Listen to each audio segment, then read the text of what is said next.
Hello, welcome back. Today, I'm doing something quite a bit different. Usually on this channel, I've stuck to theme park content strictly, if you haven't noticed from all the videos I've ever made. Well, except these ones. But for once in my life, I thought I'd bring another one of my interests that's not theme parks into a video. That being Formula 1. Now, if you don't like F1, don't click off just yet because this is going to be very cool whether you're an avid viewer of the Formula or not. So how am I going to mix these two interests of theme parks and Formula 1 into one video, you may ask? Am I going to see how fast Stealth would go if it was an F1 car? I mean, can do.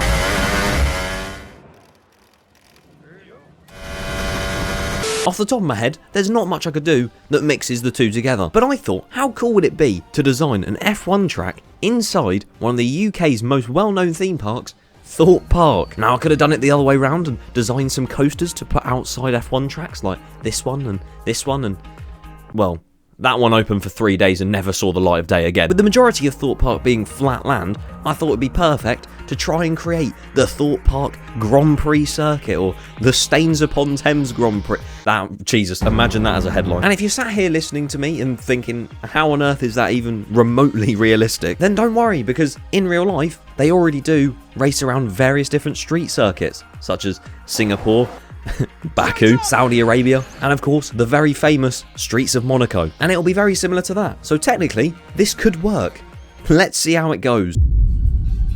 So it is now the day after, and I've done all of my market research that I needed to do, and I've discovered that this is going to go horribly wrong. So as you can see, I'm positioned above the Thorpe Park Resort, and I'm in a plane, mate. I never realised that this is all 3D modelled.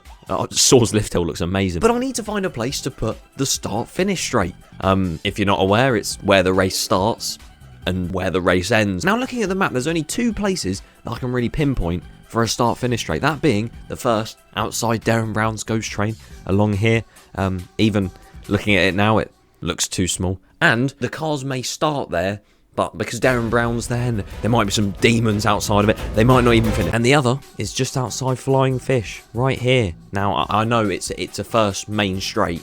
It's supposed to be straight, but Monaco's isn't, so I don't care. And then obviously from here, we can go wherever we feel like it. Whether it be Swarm Island, Stealth, this island here. Oh, we can't touch that land because there's going to be an RMC in there next year. But yeah, it's going to look really low quality on screen. But we're going to make the start-finish straight here. We'll draw an arrow. That's a brilliant arrow. And the thing is, from this point, there's just too many options. Because I could turn right. I could keep going and turn left. I could go anywhere. I could just go full pelt into the lake. But I think what we're going to do is make turn one right here a really heavy braking zone. Does that look alright? Please help me. So we come down here. We're basically following the paths at this point. Although there seems to be a roundabout here. So we'll quickly do a little bit of a roundabout. Curve round. And I want to make here another harsh turn. Like that. Does that work? That looks so odd. And then what I really want to do is, because Stealth is the fastest ride in the park and the tallest, not for long, I want to make it go from here really long straight down to Stealth Plaza, do a hairpin, and then turn around into the rest of the track, because I think that'd be so cool. And then we come along here near the Dodgems. Hopefully there's not as many crashes as there would be in the Dodgems on the track. Round and into the hairpin right here. Into a very tight chicane. I have just come to the realisation that this track will be incredibly long. But oh well. Then if we come past Rumba Rapids and make our way by Inferno, we're doing a whole tour of the park at this point. It's just, honestly, I'm incredible at designing. They call me the John Wardley of F1 track design. And then we'll come around here under Nemesis Inferno, down into another heavy braking point. From here, I think it's just going to be a long straight all the way down to where Russian Quantum are. That would be quite fast. And you make your way towards the dome. And I could either make this go really stupid and just do that, or I could just do it the normal way and go round this way, join it up, down this ramp to the start-finish straight.